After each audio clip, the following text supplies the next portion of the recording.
Are you getting a bill from the IRS for a jointly filed tax return that your spouse had filed on your behalf with perhaps just saying to you, sign right here and don't worry about it, or just filing it with income that created a large tax, or maybe they failed to report all their income, and now the IRS is coming back and saying, both of you owe an excess amount of tax plus penalties and interest.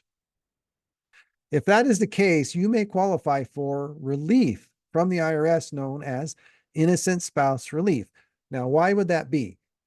Well, one area is because the majority of the tax on that tax return may not even be you. It may not even have been generated by any income you have, especially if your family was a single earning family. You can do it. Now, how do you do that? How do you apply for innocent spouse relief? Well, one of the ways is, of course, always talk to a tax professional, and the tax professional can help you to fill out the proper forms to where, as you go through the forms, you can show that you had little to no knowledge of what was put on that tax return. You could have been misled on the tax return, and given the circumstances, you could possibly be relieved of that debt.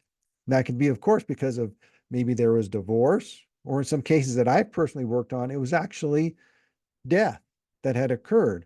The surviving spouse, the IRS was trying to collect taxes from, but that surviving spouse had not generated the income, and in fact hadn't even really seen the tax returns because there was some other type of preparer that had prepared them and had filed them without her knowledge or consent.